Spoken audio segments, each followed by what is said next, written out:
Call the meeting to order. I want to welcome everybody to your POA Board's monthly meeting. Today, for the first time since last March, we're welcoming property owners to attend our meeting in person. We are still live streaming and recording, and we will continue to do that forever. But it's certainly a welcome sight for us to see villagers in the room because community feedback and transparency are absolutely essential to the board's operation. So thank you for attending today, whether in person or via live stream. You may note that we're shy a couple of board members. We have two board members that were traveling, and we have one that unfortunately got called to jury duty. But you know, there are three of us here in the room and one of us live streaming from home.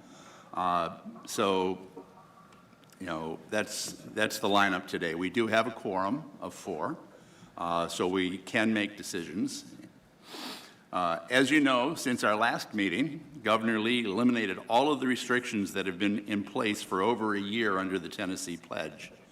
Furthermore, the CDC issued new guidelines for vaccinated individuals.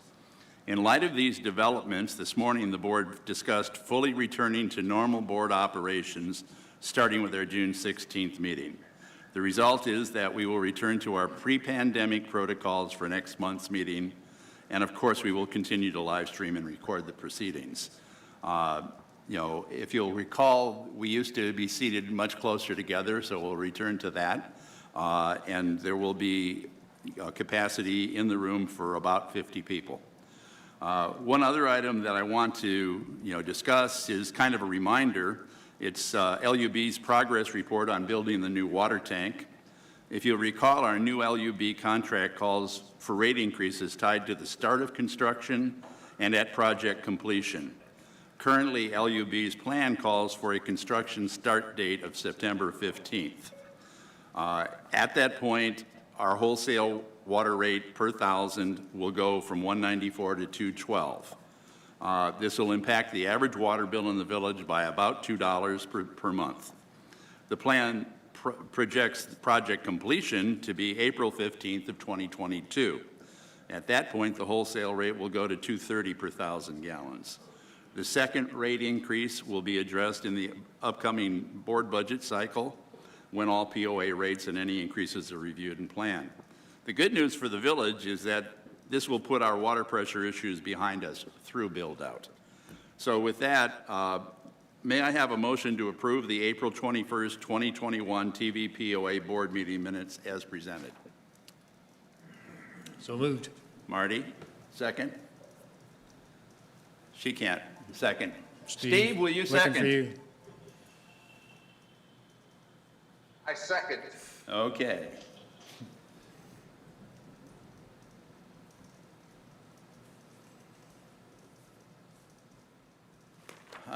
Point of order.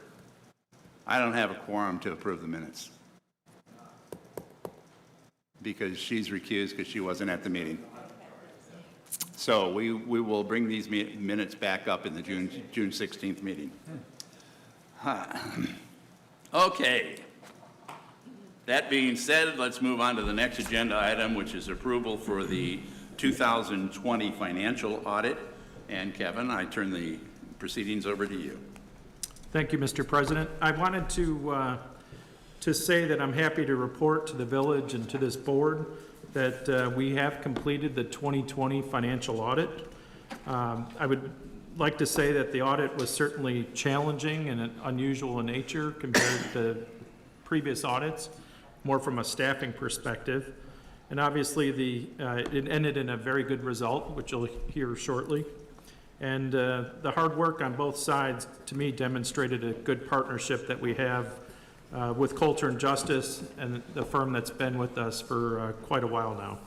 So with that, I'd like to hand it over to Todd Harms, who is the partner at Coulter & Justice, and Josh Vihek, who is the senior manager on the engagement. So I will hand it over.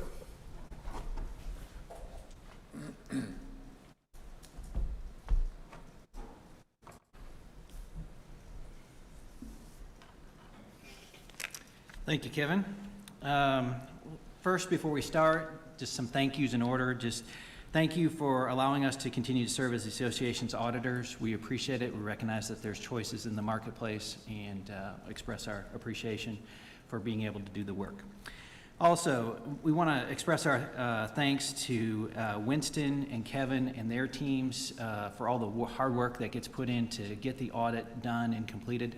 It's very much a team effort for them to prepare for the audit and then for us to test and verify balances and things like that. So there's a good amount of work that goes on to actually come up with a finished product of an audit report. So we acknowledge the tremendous amount of work that's behind the scenes that's done. So Charlotte, we appreciate your efforts there as well. Kevin, thank you very much. So I appreciate it.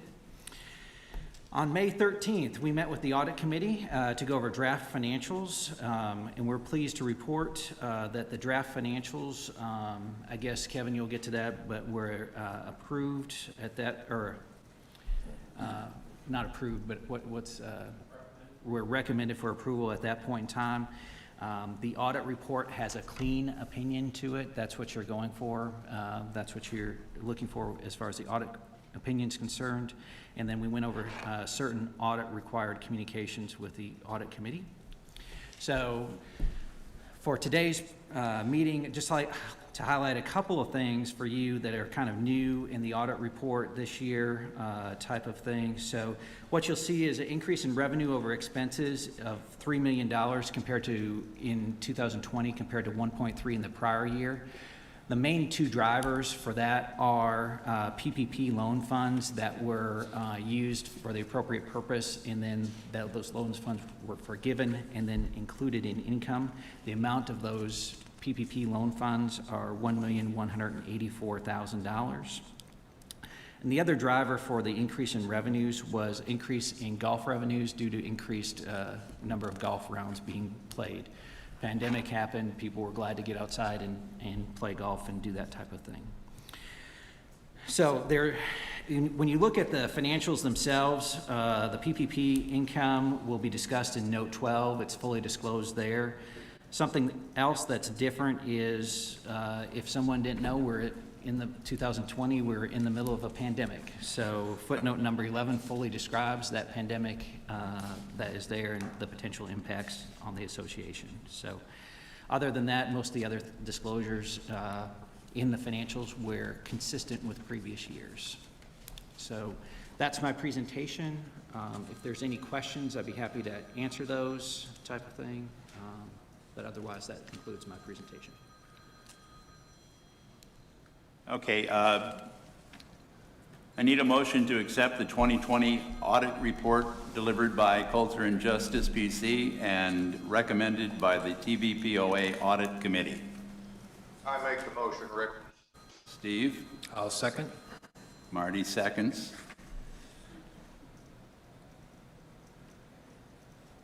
Any comment? Yeah, I'd like to just thank Kevin and his staff. If you think about what they went through during COVID, they also lost Jessica Johnson during the audit, so they had to pick up all the workload that all the audit schedules, etc. So it was an outstanding job. And this year, as the audit committee reviewed the results, it's a pretty clean year with respect to presentations. It compares 2020 to 2019, so some of the old disclosures from 2018 fall off. So it's a pretty clean looking audit financial statement. So thanks again, and kudos to you and your team, Kevin.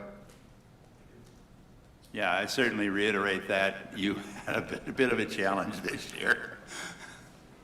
Any other comment from the board? Any questions for Culture and Justice? Okay, all in favor of approving the audit? 4-0. Thank you. Okay. The next item on the agenda is the CEO's operations report. And as we did last month, we're only doing changes since the last report. Once a quarter, we'll have a complete wrap-up, but this would only be anything that's changed since 4/21. So with that, Winston, the floor is yours.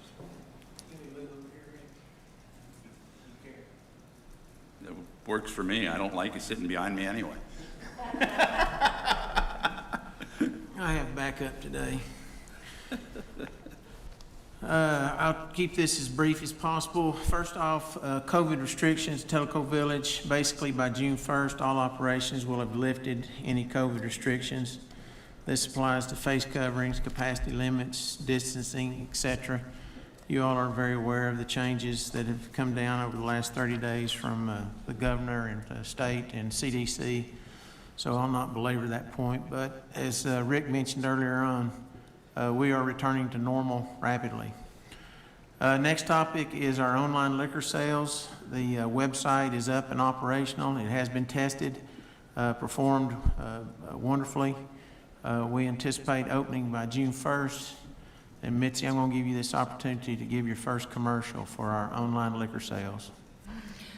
Sounds great. As Winston said, we do have our online liquor store set up and it's operational. So what you all will be looking for as property owners is look for our website, telecovillage.org. Beth is going to put, basically like when it's board election time, we have a circle VoteNet button where you can go on there. It'll be the same type link and you'll be able to click and go right into our online liquor sales and all the products that we have. You can choose what you want, be able to order, pay with a credit card, and then you'll pick it up here at the Yacht Club every Fridays, typically when the deliveries would be brought here. And just be looking for that. We will advertise that on the Telegram. We will advertise that on any social media avenues that we have, Facebook, Twitter, and then of course our website. So as he said, June the 1st, be looking for it and everybody run out and get a case of wine. Thank you. So Mitzi, I have a question on that. So what should the expectation be in terms of pricing? Like comparative pricing? Winston, you ordered a particular bottle and it was 44 cents cheaper than Total Wine. I mean, so it's very comparative. Actually, Okay. it was better. Thanks. Yeah, it was because I suspected something different. So I pulled up her prices, which are been marked up, and then I pulled up Total Wine for the exact same bottle. It was 50 cents cheaper than their price, which I found good but surprising. Yeah. So everyone please take advantage of Mitzi's liquor operation. You don't have a moonshine still out back, right? Yeah, good. Not you're aware of. Next topic is IT. As I reported last month, we had an IT audit done by an outside firm, Gravity Network Systems in Knoxville. They performed an audit, gave us a report, which pointed out our strengths, pointed out some areas we had room for improvement. Our IT department, in spite of being down with COVID for almost 10 days, has completed 30% of the recommendations. All this work is taking place while they are keeping our current systems up and running. So kudos to our IT department for taking that on and addressing it, even though when all of them were out sick with the COVID. Next topic I want to talk about is real estate activity. The pace has even increased from last year. ACC so far this year through May the 6th has permitted 147 homes. They have another 23 homes on the slate for this coming 20th. If all 23 of those homes are permitted, that will make a total of 170 homes permitted through the month of May. In 2020, for example, which was an excellent year, by this same time frame in May, we had only permitted 66. So 170 versus 66 last year is absolutely amazing. I went back and looked at some records. 2005, 2006 were our two largest years. In 2005, we had permitted 226 homes for the entire year. If they permit all 23, that will be 170. That will be within 56 homes of meeting that target or that record back in 2005. Outstanding job goes to ACC for pushing those through, and then to our marketing group for making this more attractive. In a future report, I'm going to take some stats and information that comes from our sister village, and I keep hearing the comments about rising tides rise all boats, and this would have happened anyway, et cetera, et cetera. When you see the stats that came from Hot Springs Village, you'll understand that this is not all tides are raising at the same time. We are, without a doubt, outpacing them in every category. The significance of, another thing I wanted to mention is lot sales. So far in this year through April, we have sold 111 lots. These were POA-owned, non-assessment paying lots that have been sold. There is another 100 lots that are in process to be sold. They are basically awaiting closing date. At this same time frame in 2020, we had sold 36 lots, so 111 lots this year versus 36 last year. Now, last year is probably not a very fair comparison due to the COVID outbreak and so forth, but it gives you some relative standing of the improvement from this year to last year. The significance of those lot sales is very, very impactful to the POA. The 111 lots that are sold are now going to generate approximately $195,000 each year in assessment revenue.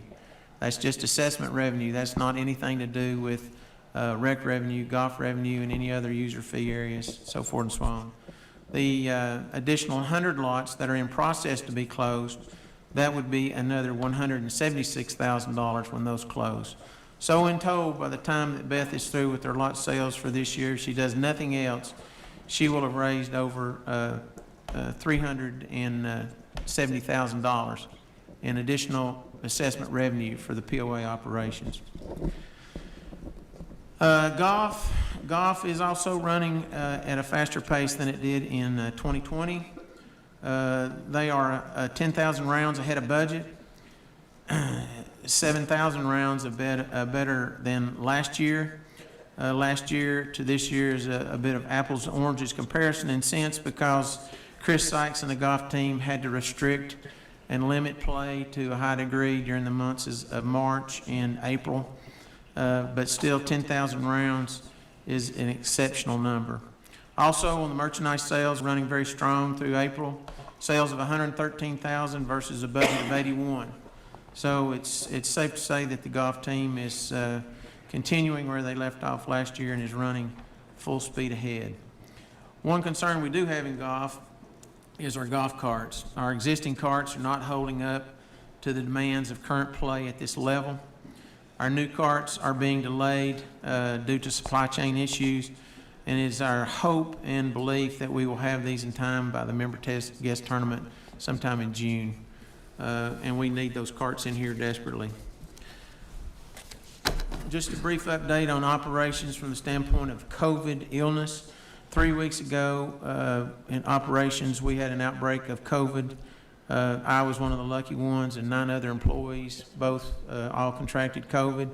We're all back to work now, and but I just want to congratulate the staff on an excellent job of handling the operation and taking care of business with minimal interruptions to our property owners during that time. It was very hard for us that had COVID naturally, but it was very hard on those that didn't have COVID. And I'm very proud of the staff for the way they stepped up, took on the additional duties and responsibilities, and that goes all the way from admin through public works, all the way through the ranks. And I think very few property owners were impacted by this inconvenience. And makes me very proud of the people and the operations that we have in place. They did a great job. And last, I want to comment on food service. The report is that usage is starting to increase. We're still facing staffing issues. AWE is still having difficulties in that area, but it has improved in the last 60 days. Food deliveries are still somewhat a little unreliable, and this goes back to the same thing I mentioned at golf carts. It just has to do with supply chain issues, COVID problems, et cetera, One of the things is a hot issue or a hot item on the menu. The chicken wings, they've had to remove because they just cannot count on a steady supply of that item. But all in all, operations is good, solid, growing at fast pace, and the village is burning it up through May of this year, or through April of this year. Any questions? Just one. Can you update us on the status of the Public Works building replacement? I think Clayton has got bids on some buildings. Clayton, is Clayton here? There you are. You want to address that? Yeah, grab that microphone and tell them where you're at. Here, I'll let your thoughts. Oh, man. Yes, sir, Mr. President. We have reached out to several different types of buildings, whether we looked at stick building, we looked at modulars, we looked at metal buildings, and the most cost-effective is going back with a modular. We have three estimates on that building, and we're closing in on wrapping it up and making a recommendation to the board. When do you think you'll do that? Next board meeting. Okay, so June board meeting? Yes, sir. Okay. Thank you for the update. Appreciate it.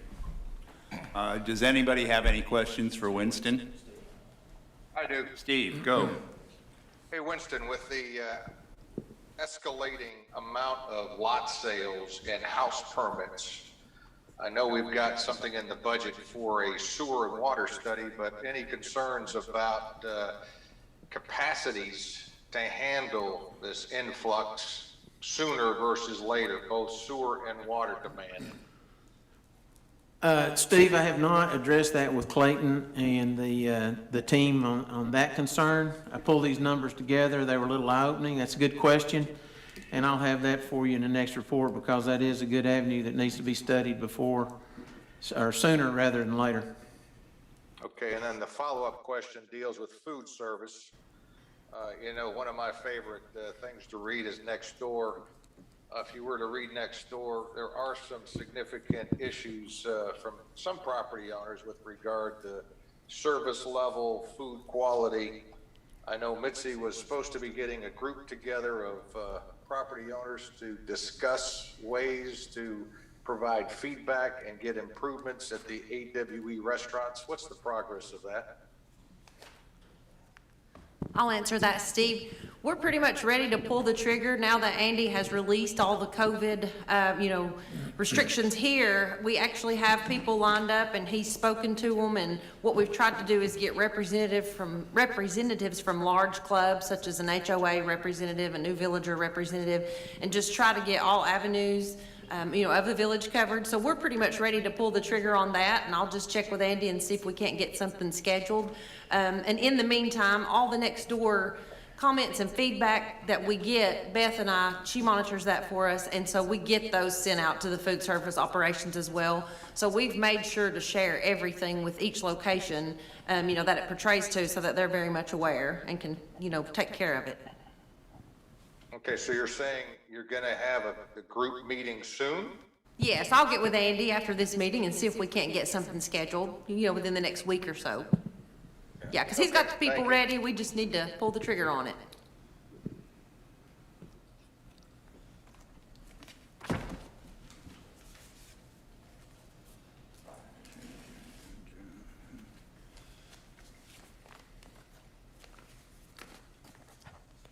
Any other questions? Okay, that brings us to the report from the Asian Carp Committee, and Marty is going to deliver that today. Okay, thanks. Really what I had to report is the Tennessee Asian Carp Committee that Sue reported on last time had its second meeting. I put her bullet points in the first one for what they did in their inaugural meeting in December of 2020. But basically, the second meeting comprised primarily of this Dr. Teresa Lewis giving an update on bioacoustic fish fins. And they do have one of these built. They put it up on Lake Bartley at the lock there. In 2019, it was intended to be a 3-year study. So we are in the second year of that. And I put so far no concrete results, still no clear date for the project completion, although it's intended to be sometime in 2022, I believe.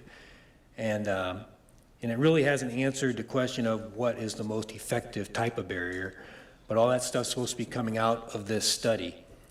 I say that the study has cost $10 million so far. The barrier itself cost $7 million, so that's where they are. And the other point that was made was that once a decision is made, if they decide to put some type of a barrier at another lock, the permitting process itself would take a year. So not to just paint a picture of gloom and doom, but these things do take time, as we see. One of the other things that I just became aware of today, Carla Johnson forwarded an email to me, but the U.S. Army Corps of Engineers apparently has a budget as well. There's a group, there's a Pandora Vreeland, and what's that, Dr. Joseph. Dr. Joseph. They're working with them to try to get some money in the 2023 budget. So again, they're watching it. I mean, I've been reading things, and what is it? Pickwick Dam is where they've seen the farthest tracking of them so far. So they are keeping an eye on it, and they say if they notice or detect anything, then they jump right on it and try to figure out what, if anything different is happening, but that's the process. Next slide. So again, just to reiterate to everyone, here's a couple of spots to go if you want to keep up on what's happening. Basically, on our POA website, there's a link there, as I tell you how to get to it on that bottom bullet. And the other one is just stopsilvercarpintennessee.com. But again, we invite everyone to follow the POA website down through the Point News and then Asian Carp, and there's a way to send letters to your legislators, both local, state, or all local, state, federal, to keep it top of mind as much as we can. So that's all I have. Any questions for Marty? And by the way, you're welcome to join in. Yeah, I guess I should have reminded everybody. Typically, what I will do is I'll ask for questions from the board, and then it will be open for questions from the audience once the board has asked their questions. So with that, thank you, Marty. Appreciate it. We have with us today Ginny Rank and Jim Dezzuti to give us an update on the Our Place project. So now don't mind the electrical wires in the chair. I need all the stimulation I can get. Okay, well, thank you very much for allowing me to address the group today. Our intent today is to both present to you an update of where we stand, a few statistics, and to ask for your help. If you think about Alzheimer and dementia, and you look at it statistically across the United States, it impacts over 5 million people on a daily basis, and I'll show you in a few minutes how it impacts here in the village. This is our mission, which is shown here on the slide. Where we fit in is that between diagnosis and long-term care facilities in the area, there is not a place for people with initial stages of Alzheimer and dementia to go for help. This is our building. You've probably seen many pictures of it around the village. It's 2,200 square feet. It's probably the most expensive 2,200 square feet I've ever come across. We will be able to house up to 20 patients a day based on state regulations, which means we'll be able to help a little over 50 people on a weekly basis. Because of the cost of the building, and I'll talk about that in a little while, we have had to make some changes through value engineering. When you look at the picture that's up there, the ceilings now will all be 9 feet to include the one on the outside in the entranceway. We also had an we also had a gym that we were going to basically put out here to the right under that entrance. That whole wall can come out later so we can expand the building. We had to do away with that, and the last thing that will be a change is the metal roof is no longer there, and that was a $40,000 savings for us. So that helped us a lot with getting the costs down. This is how the building's going to lay out on the property. So just to give you an orientation, to the top is the Food Lion. To the left side is Highway 72. 444 is across the bottom. If you come up the right side, you're coming into the Food Lion. You come down the road and take a left. That road is being built by us. You'll turn into our facility here. There's 21 parking spaces out in front. This is the Legacy Park where we'll recognize those people who either passed away from Alzheimer's or helped us with a project. And then the area out here is a courtyard where they'll go out to take breaks during the day, and also there'll probably be some gardening classes and things like that out there, because this whole thing is about stimulation to keep them active. This is the inside of the building. Right here to the left is the entrance. The manager's office is up here. Down here is the program manager's office, where they'll prepare all the activities on a day in and day out basis. The center area is the activity area for the clients. There's a media room up here, 4 restrooms, 2 up here. The 2 down here have showers in them. There's a kitchen, a utility closet, and what I'll call a nurse's office. So if someone is not feeling well or whatever, we'll be able to handle them there. The outdoor exercise area, which is shown on this slide, is no longer there because we eliminated it at a cost savings to the building. This is our timeline. I want to give you a little bit of history. This started back in 2018 with Sue Newman and Stay in Teleco Village. They got together, talked about this as a result of them taking various people to Cades, which is located on the other side of Pellissippi Parkway, and is the closest adult day center to us. From there, they were able to obtain our 501c3 last spring. July, we started fundraising. We went out for, and at that point, the building only cost $465,000.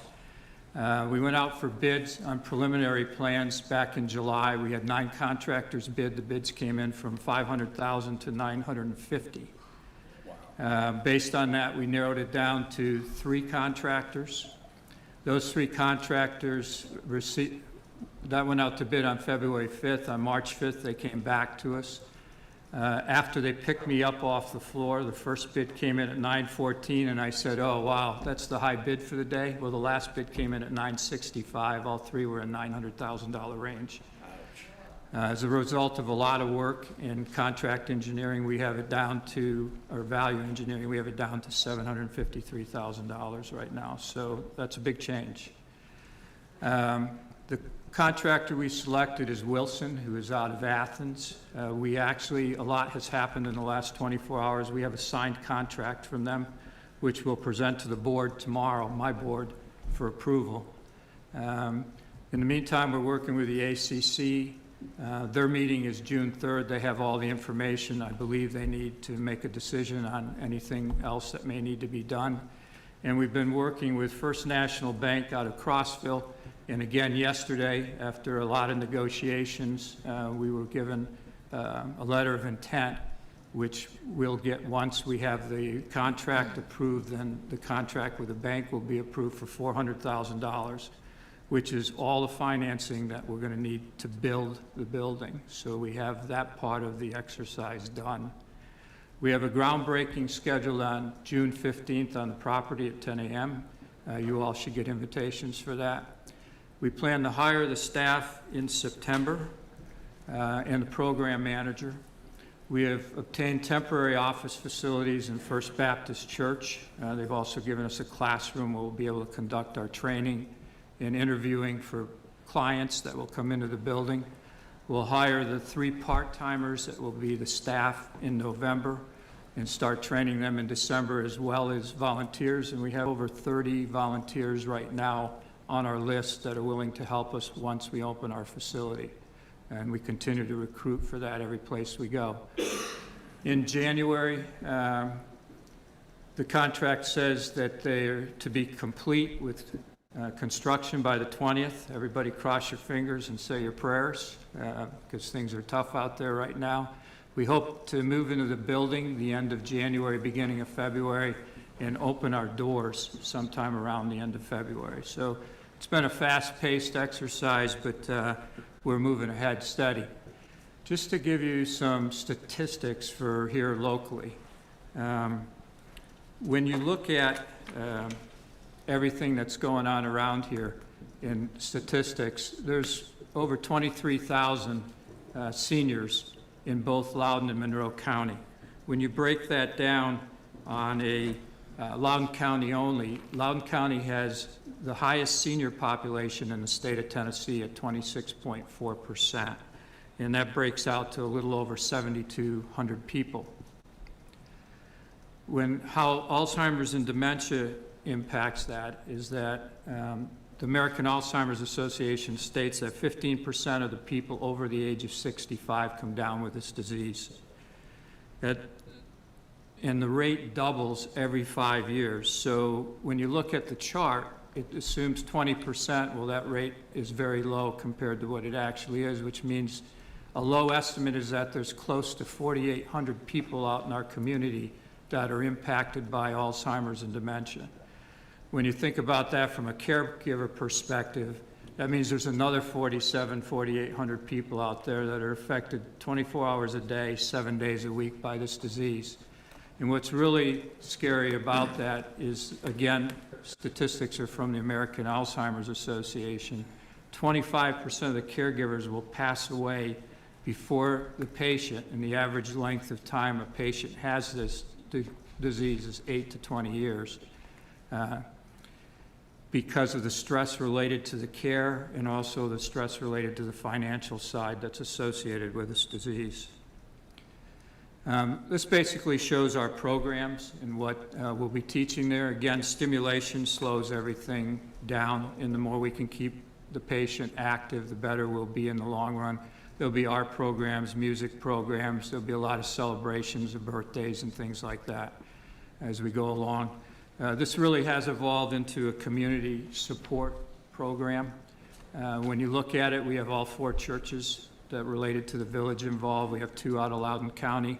We've been working with Teleco, working together in a number of the major clubs in the village. We have an advisory council that consists of 4 mayors, a doctor out of Monroe who's considered the expert in Alzheimer's and dementia, and we have Chris Wampler, who's a local businessman on it, and we also a number of other businesses that are involved with us. This kind of shows you the source of our funding and where we're at. Our initial goal for the project, and we would be there if it weren't for construction costs and labor cost increases, was $620,000. In March, we raised that to $850,000. Last year, not counting the property donation from the East Tennessee Foundation and the Teleco Community Foundation, we raised $388,000 on a goal of $350,000. This year already, we have $240,000 sitting in cash. So between cash and pledges, we have raised $628,000 toward our goal. Yesterday, we secured the $400,000 loan that we'll need to complete the construction process. So right now, we're sitting about $210,000 short of opening the doors, turning the lights on, and hiring the staff. What happened here? Okay. Somehow this slide got a little grouped together. The key number is down in the lower right-hand corner. That's the $1,341,000, which this total project is going to cost us overall. When you look at this, the big part of the costs are obviously the building, which I just told you is probably which is $753,000, and then you go down to the next to the bottom line for planned operating expenses, which first year of operation will be $262,000. Here's how we're going to sustain ourselves going forward. Fundraising will be a never-ending process for us. Hopefully we'll be able to rely on some grants once we're open. There's almost no grants out there when you're in the construction phase. We've got 2 we're waiting to hear on. We had applied for 5, 3 told us no. Like everything else this year, there's a lot of demand for money and help. So the client fee income on the chart, 2022, when you look at that, that's based on an average number of 12 patients per day. And remember, we can hold up to 20. At $68, we started at $60 a day, but because of the cost of the facility, we had to raise that. And then in 2023, we raised the average to 16, and 16 patients a day. And going down the next line, total employee expense is obviously our payroll. There's a 2% pay increase in that per year. And the operations of the facility are the fourth line down. What's not in this chart for expenses are the payment of the loan that we just negotiated. First 24 months, and we don't have to draw on it until we need their money, is at 3.9%. And for 24 months, interest only. The interest rate stays the same, and we have a 15-year mortgage after that. So we feel we did pretty well with that. Looking at this, we break even on operating expenses in 2024, but with donations we'll actually, or fundraising will actually break even in 2023. So that's pretty much our presentation. Like I said, we could use your help. We're $210,000 away from our goal right now. And that's over and above the planned fundraisers we have for the rest of the year. We have something going on inside and outside of the village, and Jenny will tell you a lot of times more than one thing every month. We hope to build this facility for the residents of Teleco Village and our surrounding community. That will be something we can all look at with pride and know that it's there as a great amenity to the village for years to come. If you want to know where we're at any given time, our website is www.ourplacetn.org. It also has a link to Facebook where we post information on the disease. So with that, Rick, I'll open it up to any questions anybody may have. Questions for Jim? Yes, Steve. The question is, you're asking for our help. What kind of help are you looking for? Well, there's two ways that you can help me. First, or help us. First is helping us with the $210,000 we have left. Anything that you can contribute north of $1 would be appreciated. And the second part is 4.7% of our Teleco population are below the poverty level. So that's probably somewhere around 400 people. If the board could consider in future years a line item that would help sponsor scholarships to defray the cost of the care of the building, we would appreciate help with that. And I'm sure the residents of the village would also appreciate help with that. Thank you for your question. Other questions? Are there any other questions for Jim? Jim, the board's certainly not prepared to make a financial commitment today. Oh, I know that. We will have to consult with our legal counsel about even the permissibility of making such a donation under our current CNRs. But we will take the request under advisement, and we'll get back to you and let you know. All right, thank you very much for your time. No problem. Thanks, Jim.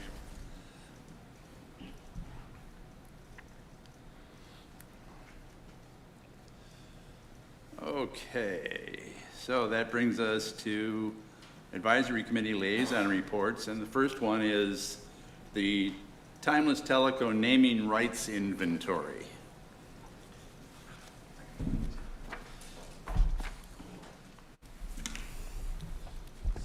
Thank you, Mr. President. We appreciate the opportunity to come. Thanks, Walt. Those who don't know me in the audience, I'm Simon Bradbury, the Recreation Director and the President of the Thomas Teleco Foundation. With me is Walt Cook, and he is the Recreation Advisory Committee Chair and also the Vice President of Thomas Teleco Foundation. I'm excited to be here and asking for more naming rights possibilities. And the way that this system works, we have a foundation. Thomas Teleco is a partnership with the POA. It's a 501c3. And one of the advantages that we have with this is utilizing resources that we have here, like pickleball courts, tennis courts, benches, facilities, and we can use naming rights for that. The money, like for a bench, we have a cost for the bench. Any money that we garner outside of that goes into the foundation to provide amenities.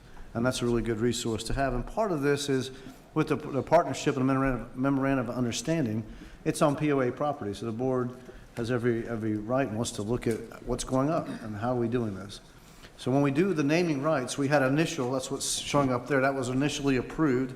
And the idea, when we do naming rights, the process that we use here is, I put this together just very much like Ogilvy Foundation. If you want to Google it, up in West Virginia, they have like over $100 million in their foundation now, and they're like the experts in doing naming rights.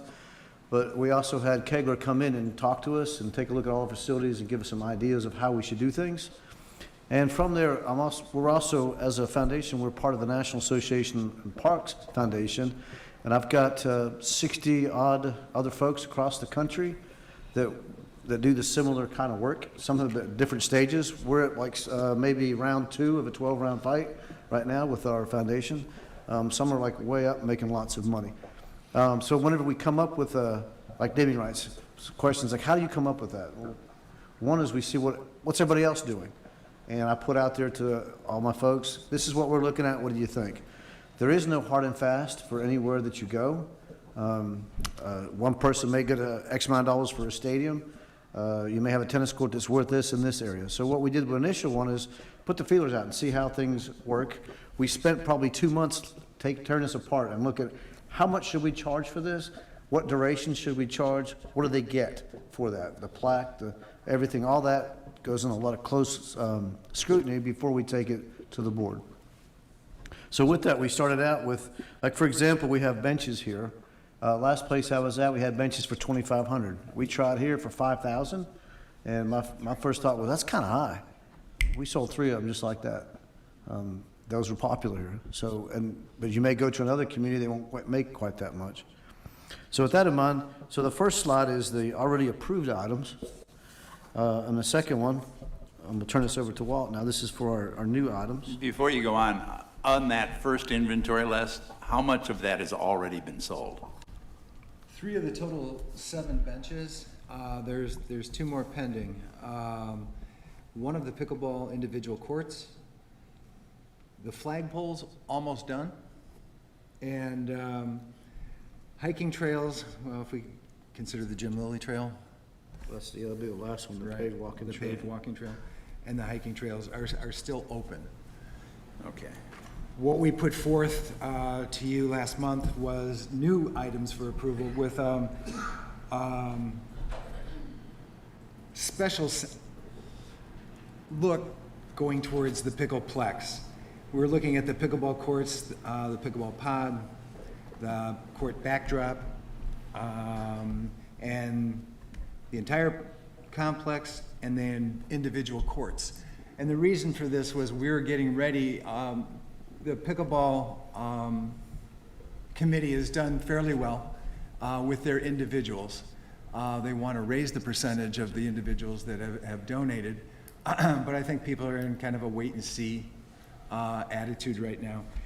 We're getting ready, and I passed that out, and that wasn't necessary for you to look at today. It was just to take with you, but that's our prospectus. We're getting ready to start a corporate campaign where we hope to, you know the process. We're looking for pickleball courts and a roof. Timeless Teleco is looking at the whole thing, not just, phase 1.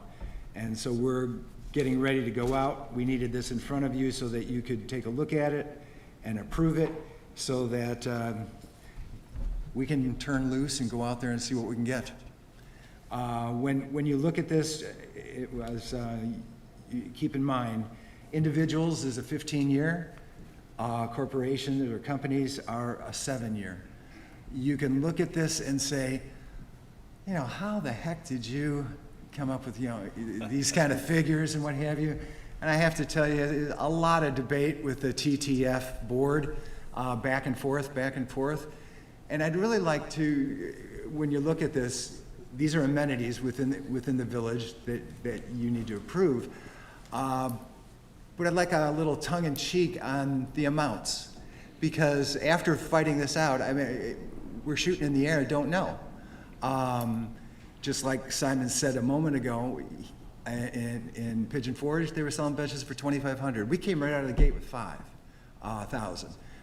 And you look at some of the things going, really? But then you look at some of the things, if there's naming rights on it for a company, and they dial into their calculator and go, hey, that's a couple $1,000 a year, and that's not too bad advertising. So My focus, out of the 1, 2, 3, 4 columns there, I'd like you to focus on the first 4 and tongue-in-cheek on the figures, because I'd like to come to you and go, okay, we sold a pickleball pod for $35,000, not $25,000. And I don't think that you would most likely have a problem with that. We wouldn't be giving the money back. So this was put before you. I was in error from the standpoint of, a few of us met with Rick last fall, and as we kicked this off, we were having trouble because it was tough to go to a potential donor and go, would you like to do this over a bench and what have you? And they go, yeah, and they're ready to write a check, but we have to go back and we have to say, oh, we've got to go back and put this in front of you all. So we started this process. I sent this to Rick in April because we had talked at that one time, and especially now since you're only meeting once a month, and we're out on the street now, that this might be done electronically. And I was unaware at the time that, yeah, should someone have, electronically it has to be unanimous. And I guess when this was first submitted, a couple of people had questions. And I hope as we keep going through this, we'll just get this down so that we start understanding a little bit better. That's basically all I have to say. I answer any questions to what's been put forth in front of you. So I have a couple of questions. So if you do the entire complex for $100,000, that's mutually exclusive of the individual courts? Correct? So the whole thing would be one name on the whole complex? Correct. Okay, and then, so you wouldn't be selling 4 courts? Come again? You wouldn't be selling 4 courts too? Yes. Yes, we we will. would. Absolutely will. Oh, okay, so you're gonna, then they're not mutually exclusive? Well, yes. Okay, got it. Easily, Got yes. it. Just wanted to clarify that. No, we're breaking it up 6 ways from Sunday. More power to you.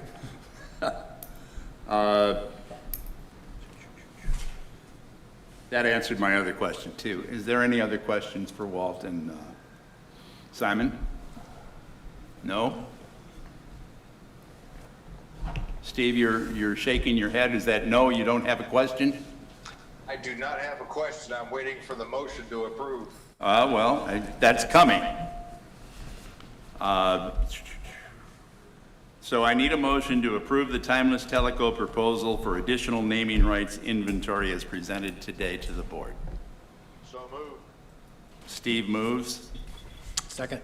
Marty seconds. Any discussion? There being no discussion, all in favor? It's 4-0. Thank you very much, and I hope to be back shortly in front of you, showing you some results. Awesome. Oh, I know what Good my luck. other question was, but it's not important. So the price you got there is the minimum price. Yeah, oh, yes. I got it. And I kind of figured that. You kind of answered it in your presentation. when you go out to sponsors, sometimes they come back and go, what about this? We Yeah, I kind of had an understand. idea that we'd like to name the wellness center, for example. Well, we'd come back to you and say, does that be approved? Well, if they want to name the whole wellness center, I'm sure that that's not included in any of the pricing there. No. But it opens the door where, because these are things that we think, but other people may have other things in mind. So we will be coming back to you with that. Hopefully that does happen. Okay, thank you. Okay, I've got next on the agenda Clayton to give us a little briefing on HA5. Yes, thank you, Mr. President and the board. As Winston said, there were several of us down with COVID, and I was one of those. So while I was sitting at home, I was like, I need to be doing something. So I knew negotiating with Holbrook would take a lot of time. So spent many, many hours those 2 weeks negotiating with Holbrook. As many of y'all know, Holbrook is the company that applies the HA5 to our streets here in the village. Last month at the board meeting, we had explained to you all that we had a roughly 25,000 square yards of delamination going on. So I've been in contact with Holbrook about all that. So in the last couple of weeks, hours and hours on the phone through negotiation. So after the hours of negotiation, I have a email, I have a plan of attack, I have maps, I have dates and everything. And with the 25,000 square yards of delamination, now I've got Holbrook obligated to doing 46,000 square yards of warranty work for us that will begin in June the 4th through June the 10th. So wanted to let y'all know that. Weather permitting. So is that just kind of scattered throughout the village, or? Yes, sir, it is. And I have the maps to notify everyone where they'll be on certain dates. I will publish that. I'll try to get it to Beth tomorrow. That way she can go ahead and get it out, where we can start notifying the people in those sections of when they will be in there. Cool. So warranty, so that means we're not incurring any additional cost? Correct. Okay. I always like that part. Free. Free. Clayton, if we were to pay for that, what savings does that equate to in dollars? I would have to figure it up, but that would, that 46,000 square yards would be times $2.85 a square yard. I could figure that out. I was gonna say, so, do that in your head, Kevin. It's over $100,000. It's about 130,000. Yeah. I'd also like to mention this was without legal help. Yeah. Oh, wow. Kevin, That hurt. that really hurts. We don't need you. Oh, careful. Thank you, Winston. I'll remember that. So Clayton, I take it that's like a one-layer top coating or something? No, sir, they will come in, clean those streets that will have the delamination going on, and they'll put the 2 coats that they did on the other streets. Okay. Yeah, they will apply the same amount of product as we paid for. And so generally speaking, why are they having to come back and redo this? It varies in places. Some places, they felt that it wasn't cleaned properly. Okay. Some areas, they felt like that it had got wet and the water hadn't got dried up. Some places, they felt like in the shaded areas between the coats, they didn't give it time for the water to evaporate out of the product. So different scenarios in different areas. Okay. Thank you. You're welcome. Any other questions for Clayton? Okay. Just a different take, Clayton. In reality, this isn't a savings. We're just getting what we paid for originally. Exactly. Because the Yeah. Yes, supplier sir. didn't put it down correctly in the first place, Yes, sir, you're correct. Yes, they're backing up their work with their warranty, which is good. which is good. Would you, just kind of building off that then, are we saying that this is kind of unusual that this happened? I mean, do they experience this with any of their other clients that you're aware of? When I've talked to them, they haven't told me that they experienced this with them. When you read their warranty, I was concerned that Kevin would get involved to try to get this fixed because their warranty is kind of, iffy. So I think we made a huge step by getting them to commit to coming back and Good fix it. job. Clayton, you did a good job not getting the lawyers involved. Thank you, sir. Any other questions for Clayton on this? Thank you, Clayton. Thank you. Okay. Charlotte, you're up.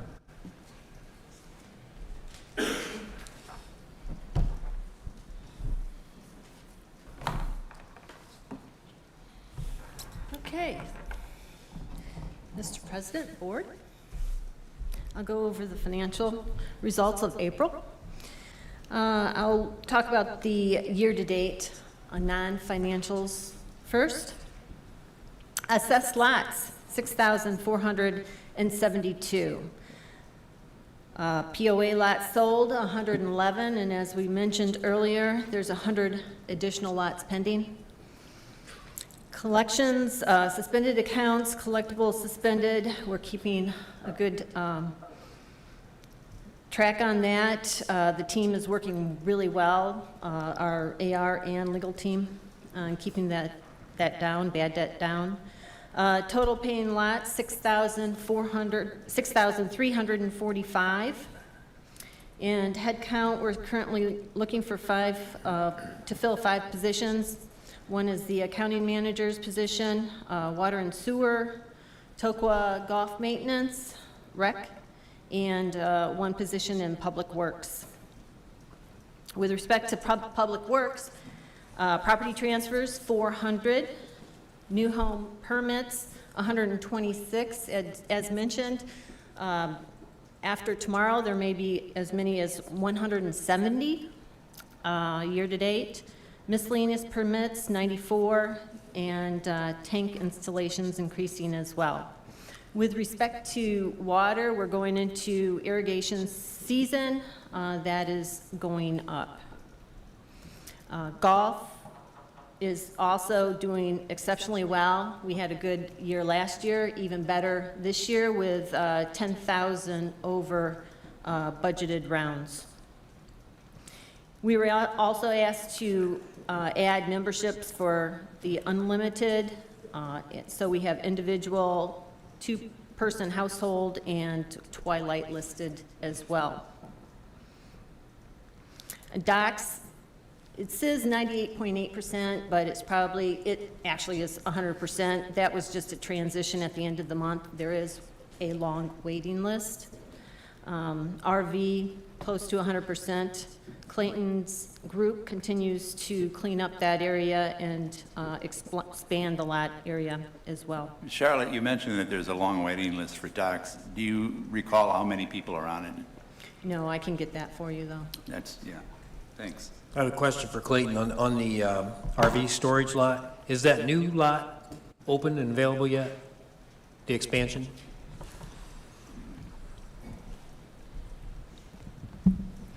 Half of it is open and leased. We are in the process of grading another 25% of that, so that will be available in a couple weeks. Okay, so you said they're being leased as quickly as you make them available? Yes, sir. Great. What's the waiting list like now? I think we're still at 120. Oh, really? Yeah. Okay. Yeah, there's a bunch. All right, thank you. Welcome. Thanks. Okay. With respect to recreation, it's going strong. Memberships continue to increase, and we have a strong uptick and good trend.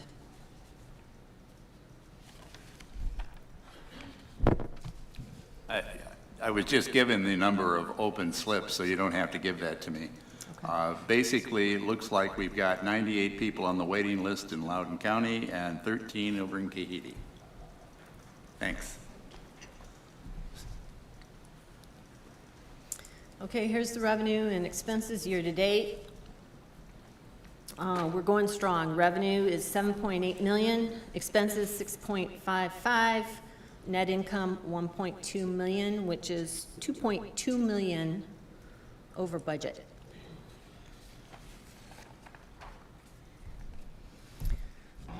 Going over a few of the categories for income, the assessments are slightly above budget, and that continues to grow.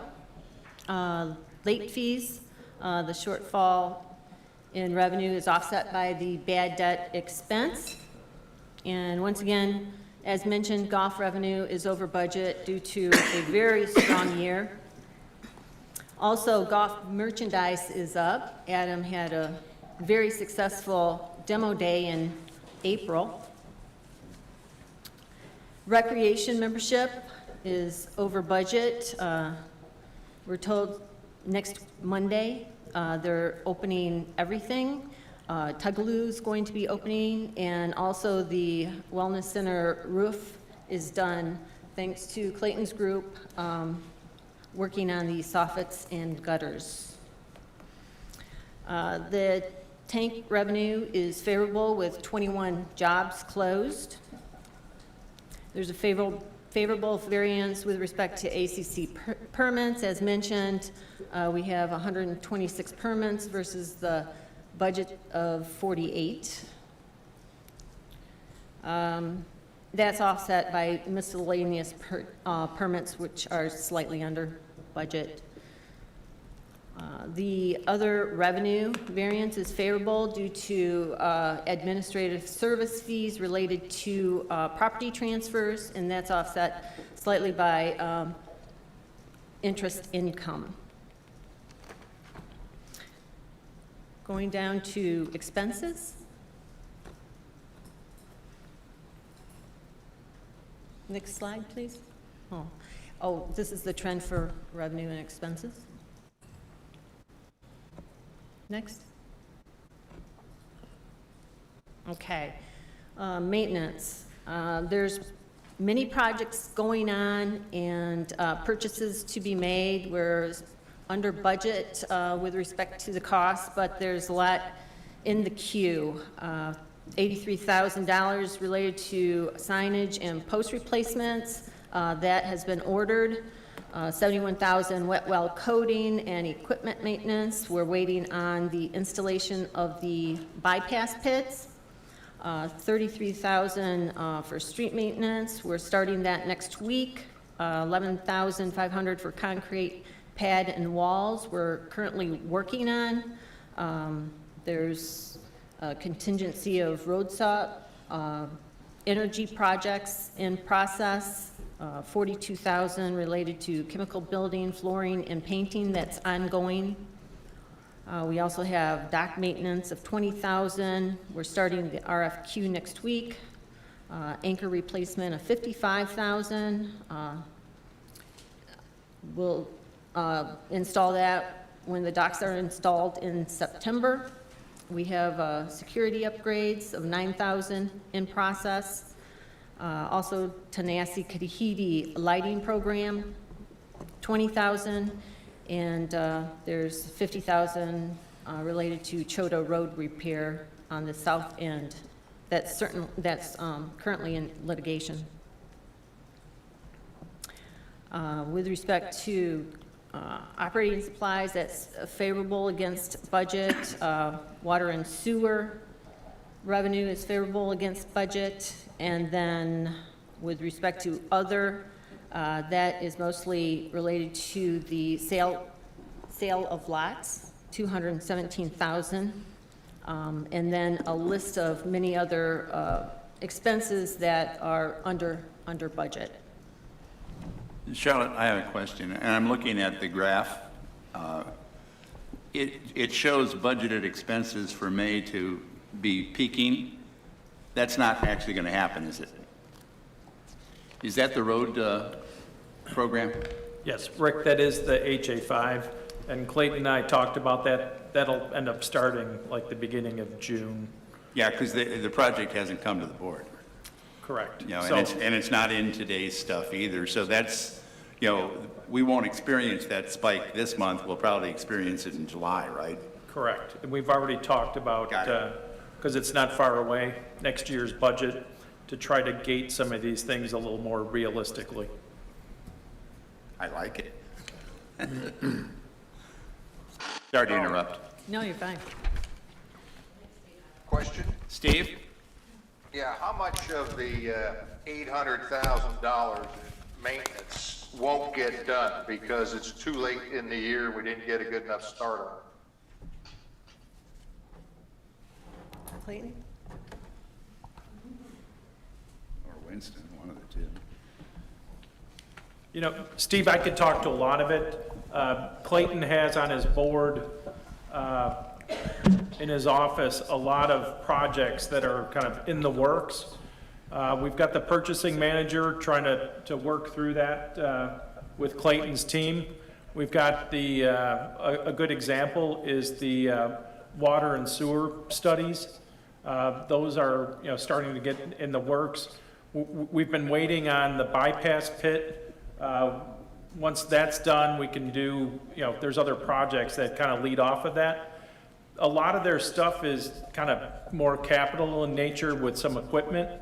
We're trying to get that, you know, finalized and get before all the committees and the board.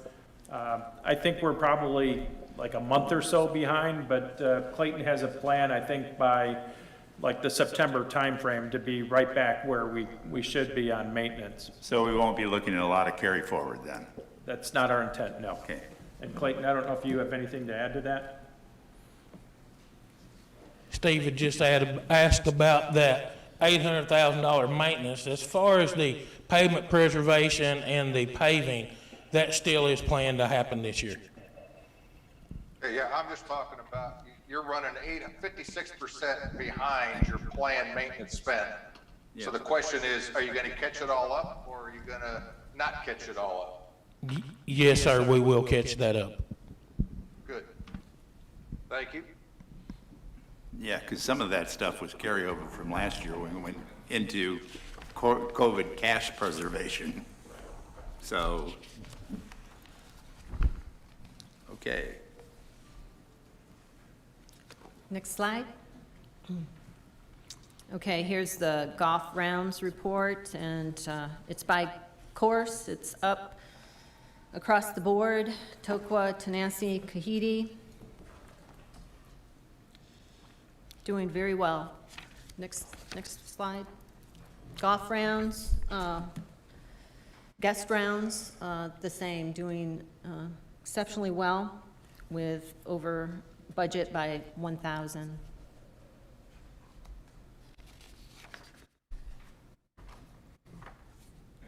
And then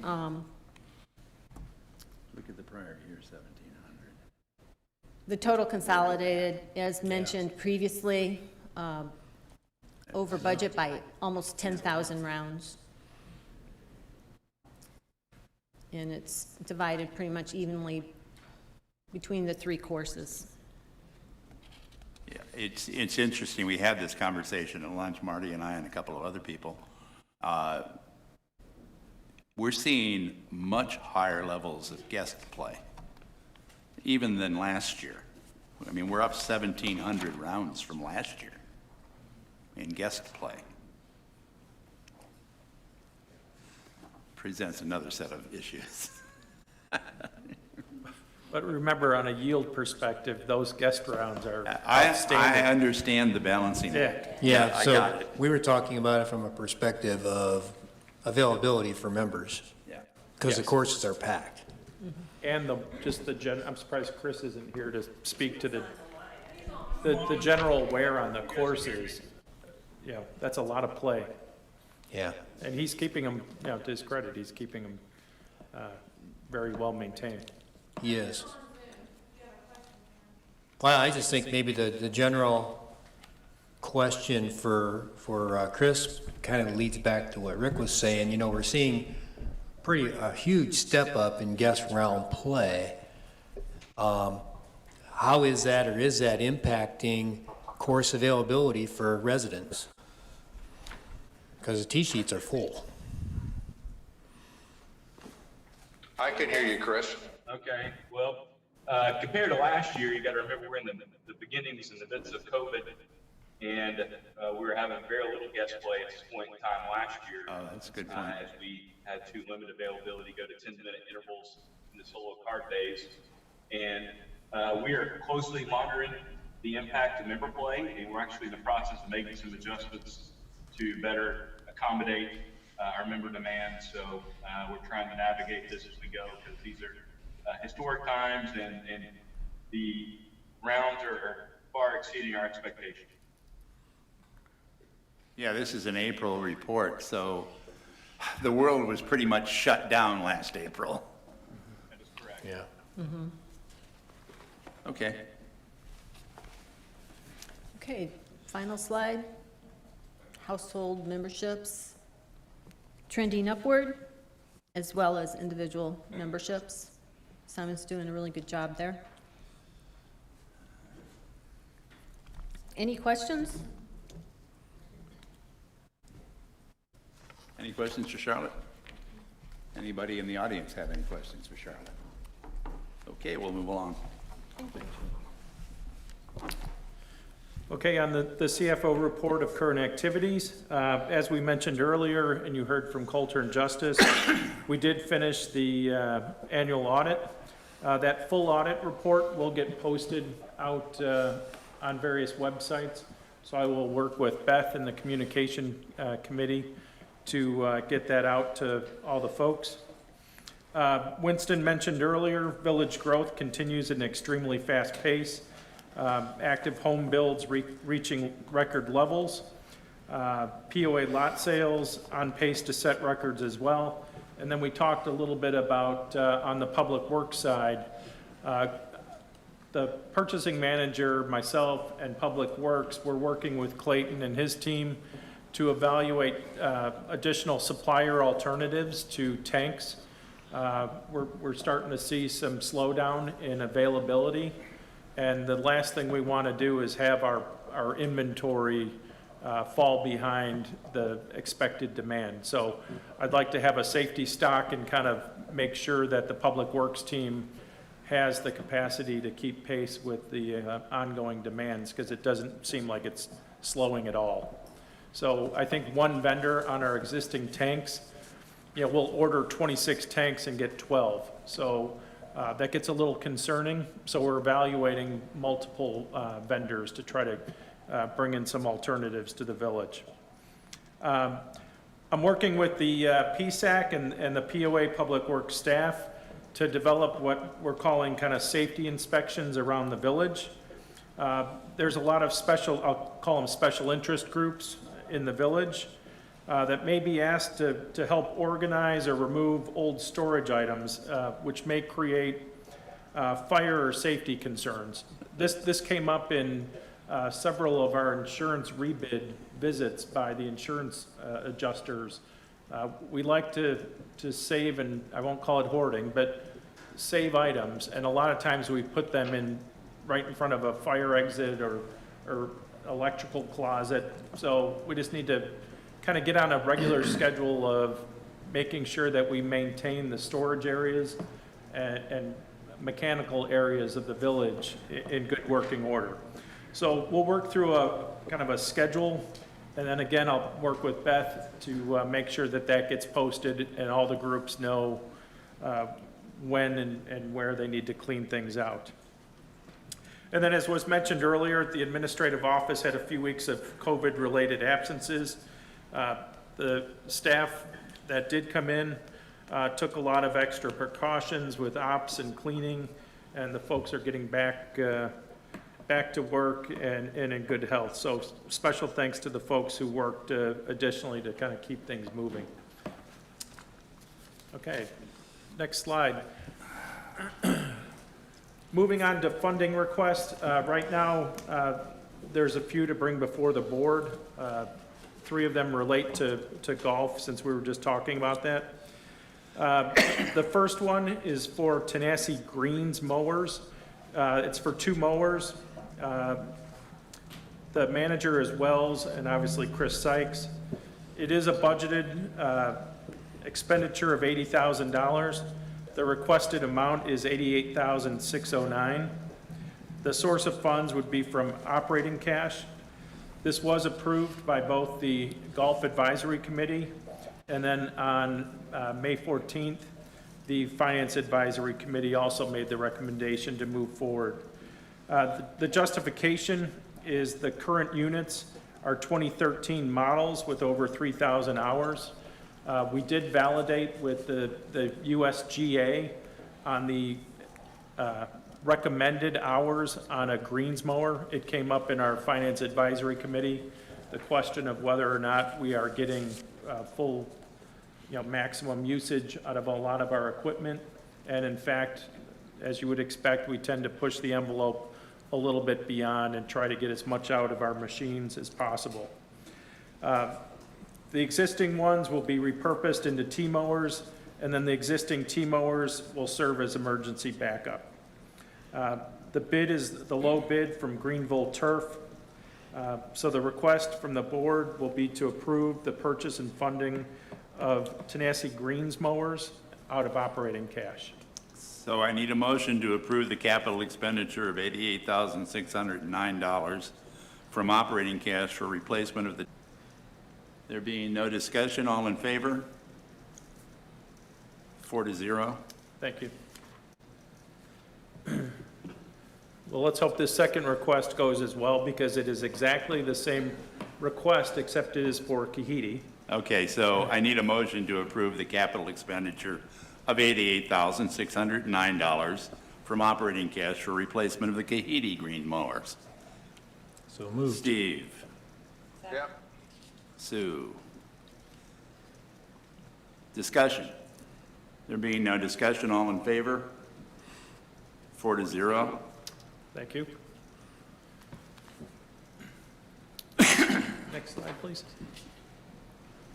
The third golf request is for a greens fan at Tokwa, hole number 2. The budgeted amount was $10,000. The amount requested was $9,624. The source of funds was operating cash. For good measure, this went before the Finance Advisory Committee on 5/14, and they approved it.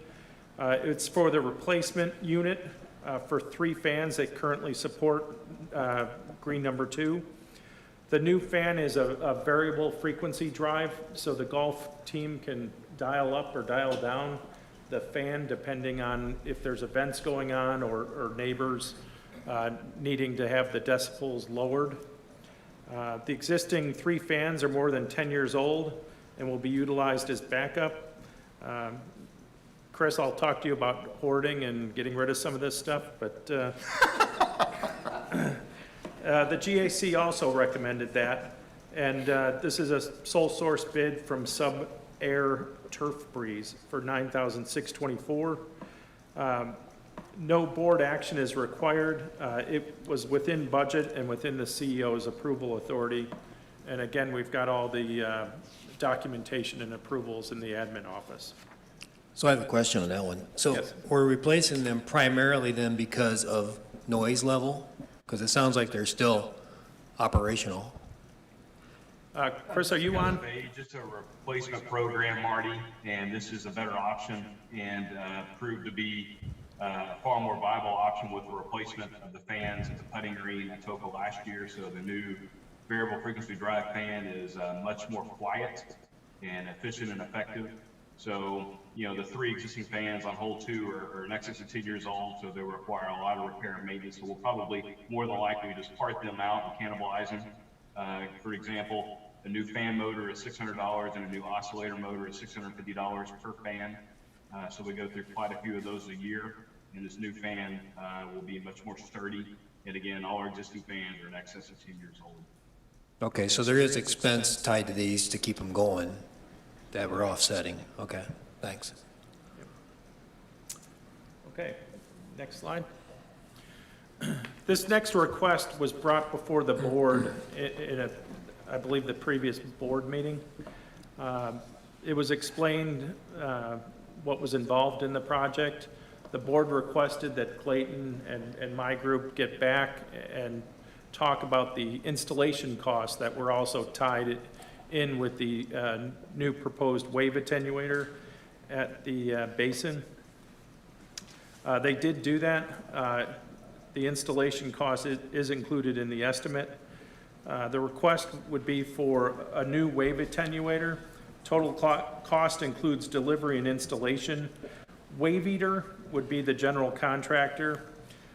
They are in the process of obtaining their contractor license in Tennessee and would not be beginning installation until that took place as a requirement for us.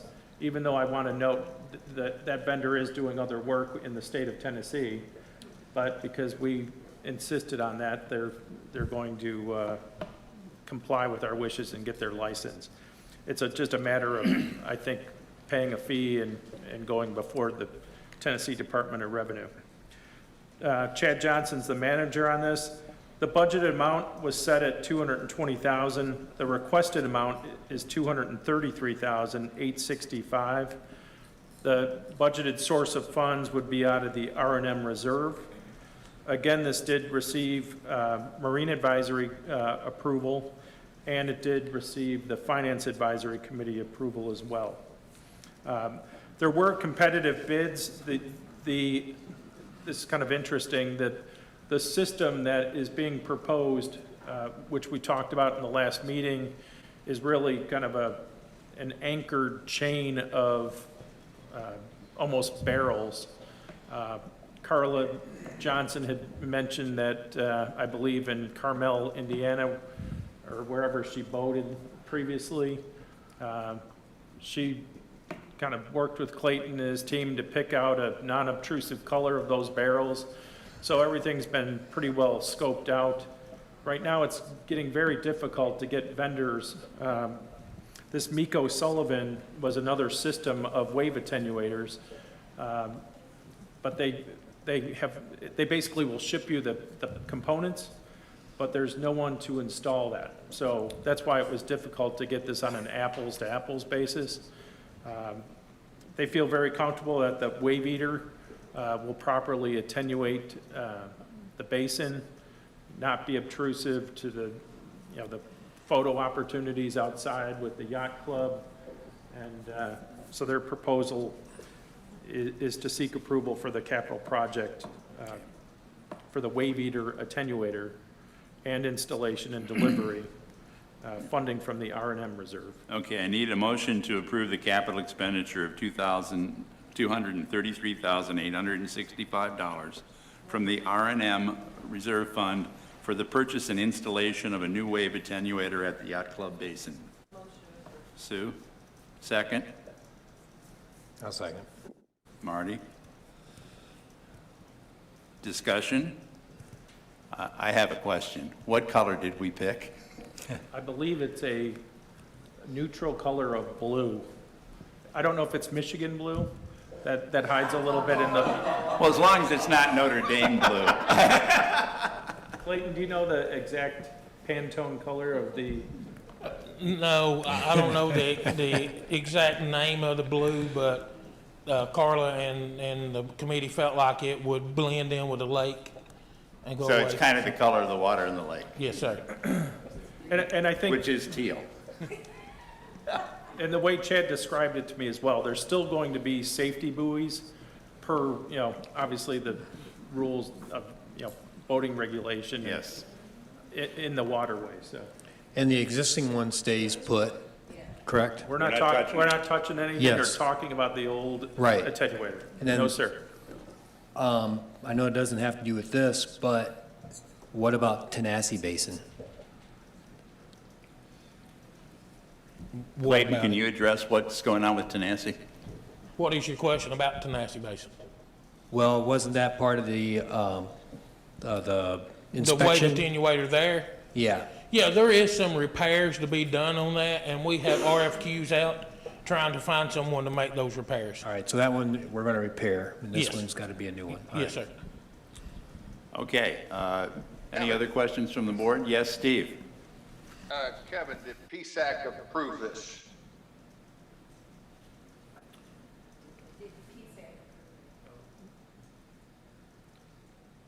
No, we got MAC approval, not PSAC approval.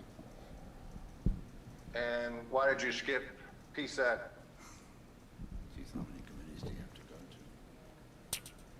Well, when we were talking, we felt like MAC was better suited approval for that project. And it was before the finance committee as well, right? Yes.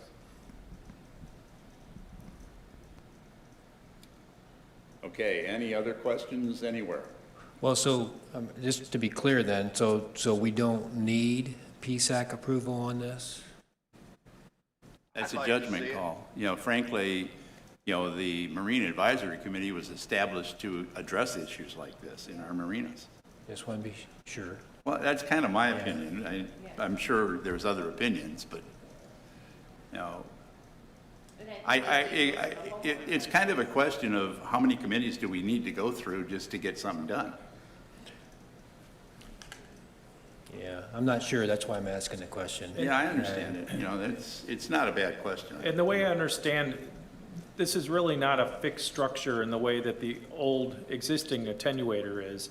There's 1,000-pound anchors that will go on either end of the strand of attenuating barrels. So it really is almost like a floating dock type situation which will be easier to maintain, and it's more of a portable type fixture. Okay. Any idea when this might be installed? I'm sorry, couldn't hear you, Steve. When it Any would be idea when installed. this might be installed? When will it be installed? Their goal is July. It says, he says July. Steve, I think, I think it may be Choto Marina that's going with a similar system. So the vendor is trying to coordinate delivery of their product along with ours if it gets approved. So we're hoping to accelerate it and actually get someone to put these anchors and stuff on location. Okay. Any other questions? There being no other questions, all in favor? It's 4-0. Thank you. Okay, the next slide goes through some of the capital plan project variances. Again, we just got the final invoice for the Wellness Center roof soffit and fascia. So the actual spend, I'll be closing out that project this month over the next 2 weeks. So you'll see that come through here. A lot of the other projects that we talked about, the PWCs, I think they were waiting on a few shackles to get that done. Golf cart replacements, that big project, we've talked about the vendor issues there that are being addressed. A lot of the other small pieces are actually in process. And then you just approved the greens mowers, the greens fan, and the wave attenuator. So projects approved to date are just almost 1,000,001, which leaves 2,591,000 left to approve, and a portion of that we will not be bringing forward to approve. So we will have room in the budget. An example of that would be during the golf cart replacement, Chris was able to negotiate free range pickers. Well, we had that budgeted separately, so we'll never come forward with that type of request. So we've got a little bit of room there. Okay. Next slide. This you could skip, that was FAC related. And cash flow check, as Charlotte mentioned, our budgeted net income is $500,000. Our year-to-date variance is $2.2 million. So right now our projected net income is at 2.7. Depreciation is a little bit behind on some of these capital projects. We're projected depreciation at $1.9 million. And CapEx, right now on what's been approved, we're 28,000 unfavorable with a projected CapEx of 3,672,000. For budgeted net cash flow excluding working capital, we had budgeted a use of funds by $1.2 million. With that strong favorable year-to-date variance of $2.2 million, our current projection is positive cash flow, net cash flow of almost $1 million. So obviously this will change over the next few months as our expense load, continues to climb. But I think we're in for another good year, but I don't want to call it too soon. You don't want to jinx it. I don't. Next slide, please. So with that, obviously, we didn't talk much at all about the balance sheet today. We do have a strong operating cash balance of $3,149,000. That's higher than the $1.5 million PEG balance that we'd like to operate with. Adjusting for some of these projects coming to fruition, HA5 coming up, the FAC made the recommendation for the board to approve a one-time transfer of another $1 million from operating cash to the amenity reserve fund. And then if and when, demands change, we may come back to and request that the board approve a transfer back into operating cash. But I'd like to get that put away and then, just go through normal operations. So I need a motion to moved. approve a one-time transfer of $1 million from operating cash to the amenity reserve fund during May 2021. So moved. I Steve? second. Marty? Thank you. Discussion. I have a question. Yes, sir. Why did you pick the amenity reserve fund? Well, for one basic reason, and the next slide will, if you go to the next slide, Okay. please. I'm just playing your straight man here. No, I know. I put this schedule together showing what the budgeted beginning balance was in each of our reserves. When Parker and I originally, as the final step in the 2020 budget, we updated all of the balance sheet activity for where we started January. Obviously, we have budgeted funding going into those reserves, and we have budgeted expenditures coming out. We're obviously, we used a lot of the amenity reserve previously for the clubhouses. That was planned.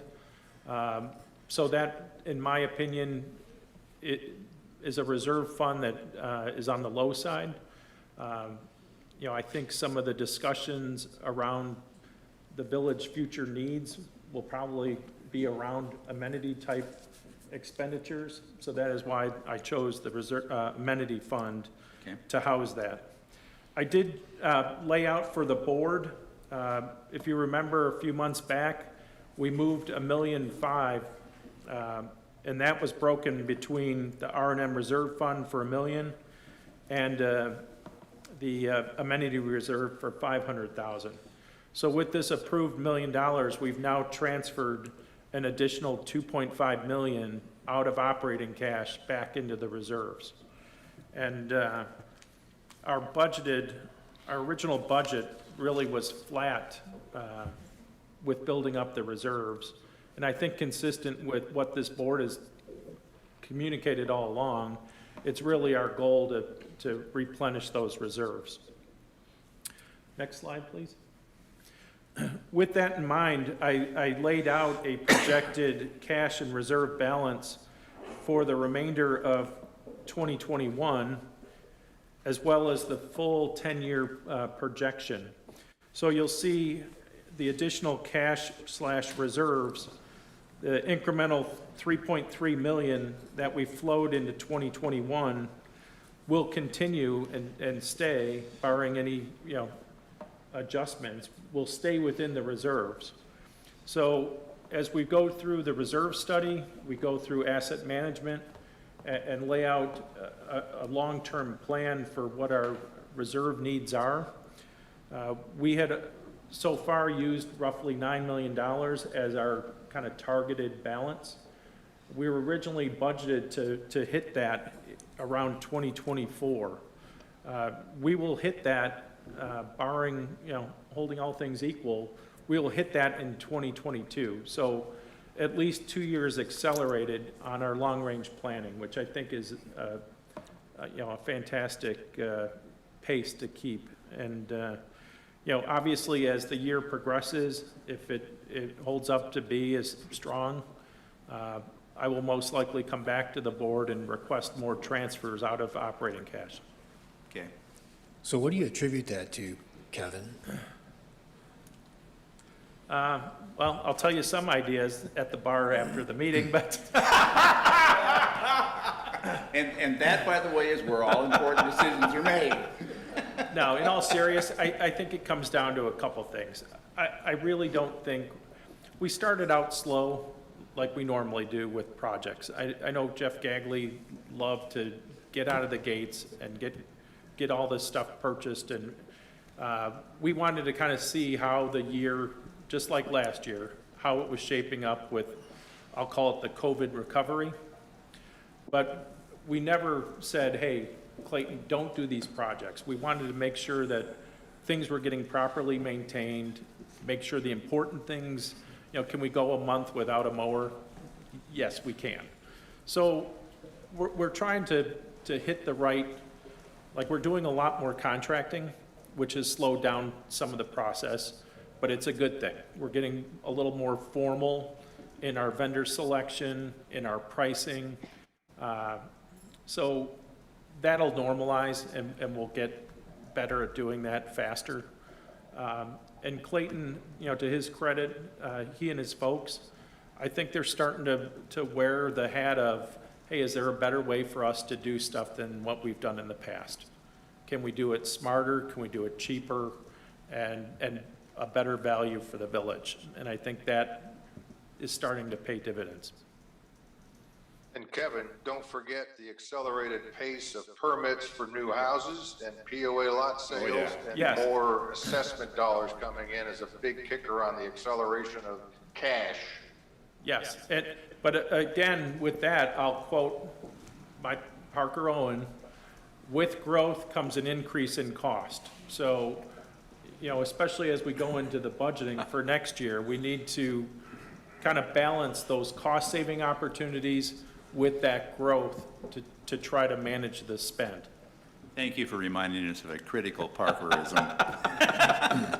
I.e., Well, yeah, and I think, part of that is amenity utilization, right? We were just talking about that with golf, and we're seeing that with other things too, that we've got to be thinking about longer term. yeah. Okay, any other questions regarding this transfer of funds? Yes, Not a question about the transfer of funds. Not a question necessarily about the transfer of funds. Turn it on.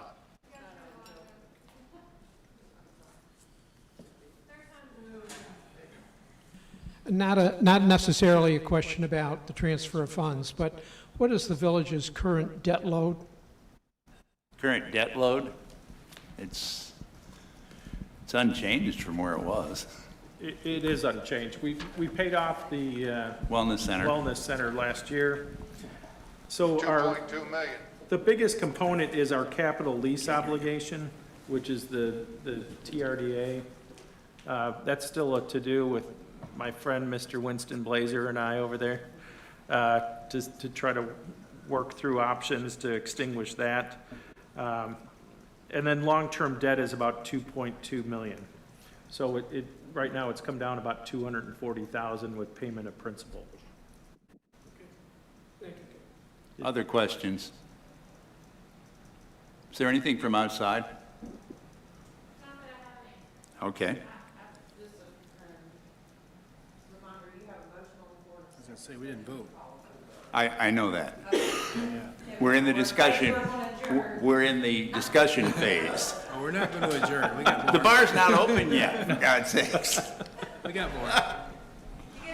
Okay, so there being no other discussion, all in favor? It's 4-0. Thank you. Anything else? Okay, so that brings us to the portion of the meeting where we discuss things that are not formally on the agenda under the category of other. Does the board have any others? Steve does. Steve does. Steve? Yeah, Rick, Can't hear you, Steve. You got to speak up. Can you hear me? Yeah, okay.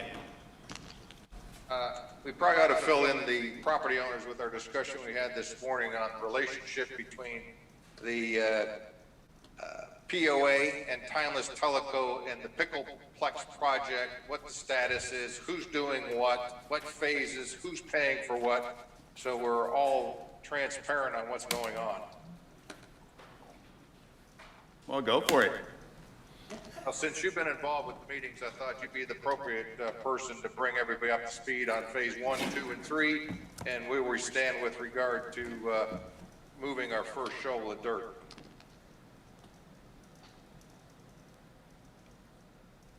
He's asking you to, since you were at the last meeting. Well,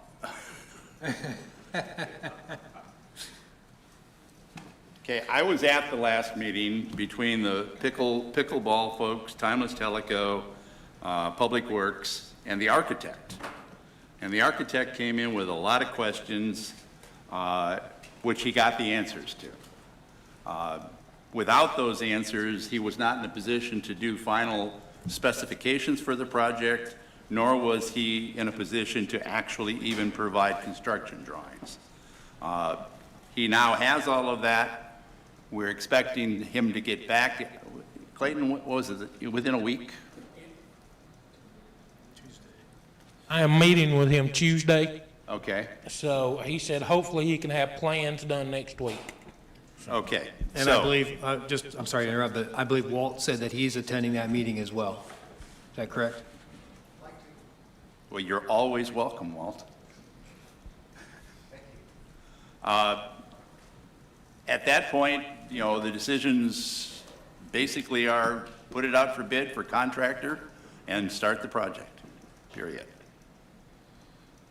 Phase 1 is the courts themselves and preparation for Phase 2, which would include some electrical ducting, probably some water to the site, and whatever is needed to put the roof up.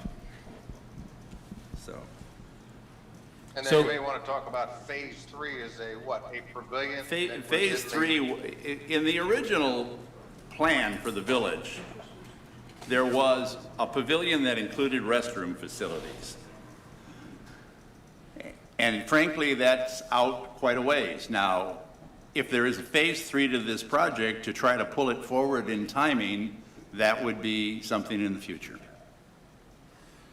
But the whole idea, I guess, just for my edification and clarification to everybody here, is TTF and Pickleball Club were, you know, obviously their main issue right now is getting going with the pickleball courts, and then that being phase 1, the 4 pickleball courts, and then phase 2 being the roof, or the covering over that.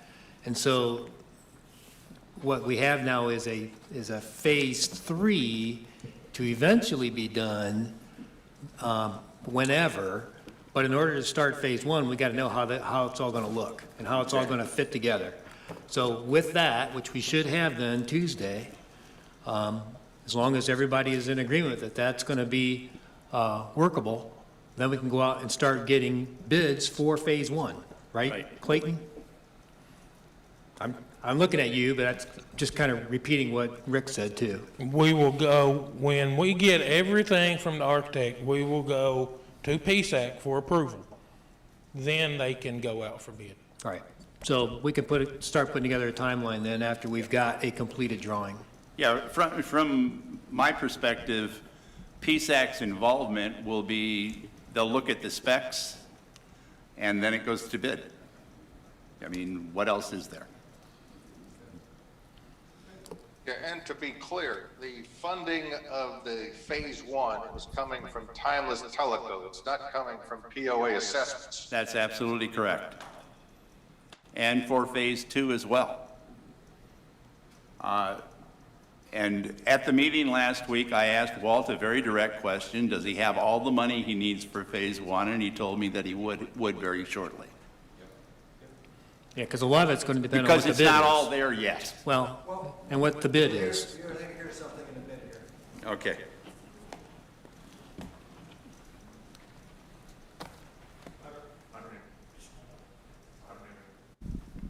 There you go. I don't have an answer for that. I had a question, though. And I guess we'll take responsibility for this issue with the phases. 2013, when the pickleball complex, not the pickleplex, but the pickleball complex was designed, which included the plan for, the overall plan for the pickleball center included covered courts and a pavilion. Those were all in the plans. And that was, so the plan for the entire thing was done then. When POA was here, we weren't involved at that time. The initial construction, which you called phase 1 of the plan, are the 8 courts that we have now. Well, that's not what we're just finding as phase 1. No, I know. What I'm getting at, Rick, is I think, and that's where I'm taking blame. That was your phase 1. Okay, when we, Timeless Teleco and the Pickleball Club decided, wanted to accelerate the funding, as you call it, for this, let's call it the rest of that project, which is, I suppose would have been your phase 2, which is the covered courts, because that's the only thing that was left out of phase 1. So that would have been, we'll say that would have been your phase 2. We said, okay, we would do that. To my everlasting regret, I think we broke this thing into for our own purposes of funding and building, into 2 phases, which are our phase 1, and it has to do with funding. I understand. Our phase 1 was the 4 courts, getting the 4 courts in the ground, and our phase 2 was putting the cover on them. Right. We have nothing to do with what is now being colloquially termed phase 3 or anything like that. Whatever you do with that at some point in the future, Timeless Teleco has nothing to do with. Well, that's not other than true. the fact that Timeless Teleco may well have something to do with it if you want to do it faster than what it's in the current plan. That's very true. Yeah. They may try. At this point, they have nothing to do with that, and we're only looking at getting covers on the courts. And I understand what you're saying, but part of it is if we know that there's a phase out there that says that, we don't want to be digging up courts that we just built. Which brings me, which brings me to my question. The original plan, if Jeff Gagley drew up the original, what was wrong with the original plans that Jeff Gagley's group drew up in 2013? They had everything, the site plan, the drainage, everything included in the plan was done, and it was all through Public Works. That was just concept. That wasn't They did more construction than drawings. There were actually hard drawings. There was a whole plan. We got Simon. Didn't you get a set of those?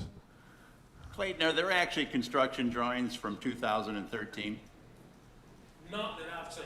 There may be, but I haven't seen. Okay. All right. Well, maybe we're talking about different things. But Verson did these plans in 2013, and they were pretty comprehensive. They're more than. They weren't okay. They weren't construction. They weren't construction.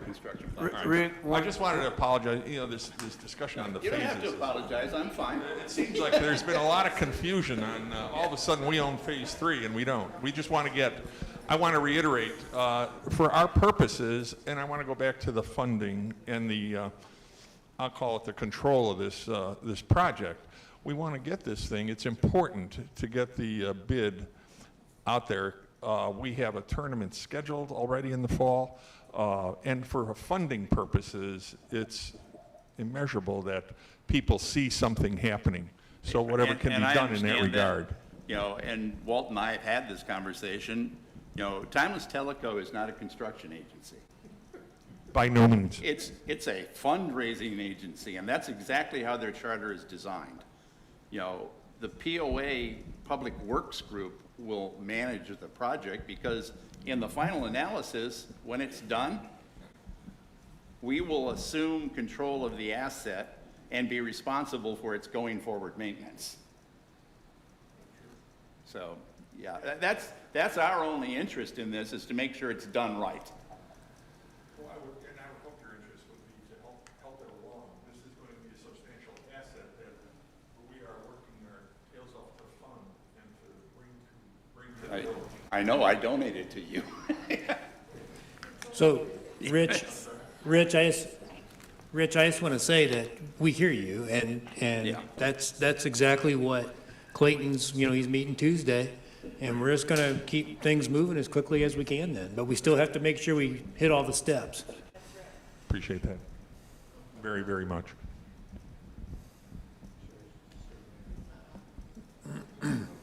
Is this on? First, I'm Gordon Young. I want to thank all of you. Yeah, this is not an easy job that you entail, having served on boards, and you got obviously a myriad of constituents and beliefs. I hope, I'm very pleased by the discussion today, because I admit I'm concerned when I hear a phase 3 being put on top of phase 1 and 2 with the money that's been raised for Timeless Teleco, which when we started this, at least to my understanding, everything was based upon phase 1 and phase 2. The discussion never entailed phase 3. So I'm very pleased that the discussion is concentrating on getting this moving. I ask all of you, what can the pickleball committee or group, our 700 constituents that have a vested interest in this do to help this move along? And if you need any help, please call us and we will step up to the challenge. We'll certainly do that. Thank you. Okay. Any others? Okay, with that, do I have a motion to adjourn? So moved. All right.